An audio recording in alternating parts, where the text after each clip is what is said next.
Le tiers-lieu tel qu'on l'a conçu n'est pas monothématique ni monoactivité. On l'a conçu vraiment pour pouvoir embrasser le champ le plus vaste possible de l'impact positif qu'on pouvait créer déjà de un sur notre territoire au travers de nos activités du tiers-lieu, mais aussi sur tout ce qu'on allait pouvoir capitaliser en matière de compétences pour pouvoir accompagner d'autres territoires ou d'autres lieux dans leur développement futur. Pour faire un tiers-lieu, nécessairement, la question de la pérennité économique se pose.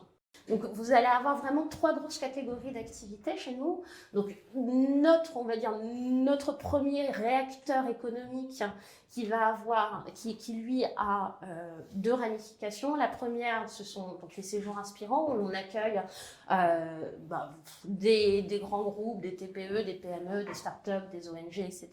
On les invite à venir s'immerger dans le tiers-lieu pendant plusieurs jours. Ensuite, il y a ce qui nous fait vibrer. C'est vraiment la partie associative. On a également, comme vous l'avez entendu dans le petit film, un café-cantine associatif, parce que forcément, quand on est tiers-lieu, la question du lien, de la festivité est au cœur de tout ce que l'on fait. Hein. C'est le principe du vivre ensemble.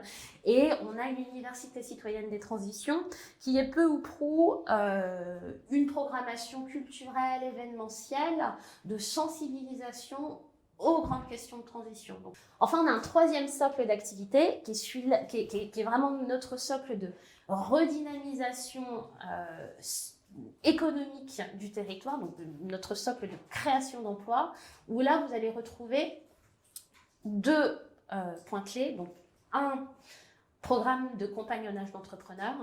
Je pense que vous devez vous en rendre compte.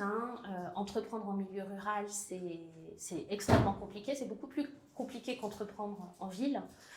Pourquoi ? Parce que vous êtes seul. Et puis surtout, en matière de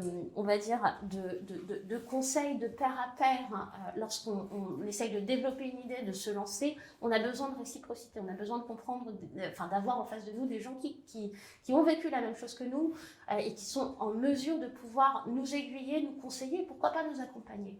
Et donc de là, parce que nous, on l'a vécu, au final, créer un tiers-lieu, c'est entreprendre, donc c'est entreprendre pour le coup dans un village de 750 habitants, voilà. Donc du coup on s'est dit mais pourquoi est-ce qu'on capitalise pas sur ce savoir-faire et sur cette connaissance, et pourquoi est-ce qu'au final on propose pas cet accompagnement à d'autres entrepreneurs comme nous. Et donc aujourd'hui l'Hermitage, c'est aussi 7 autres entreprises qui sont installées, implantées sur le site, auquel on met à disposition donc, des ateliers, boutiques, etc., à tarifs extrêmement solidaires, avec qui on mutualise des services de com, administratifs et financiers, mais surtout qu'on coach, même si j'aime pas ce mot-là, mais voilà, c'est plus ou moins ça, qu'on coach pour pouvoir les aider à accélérer leur développement.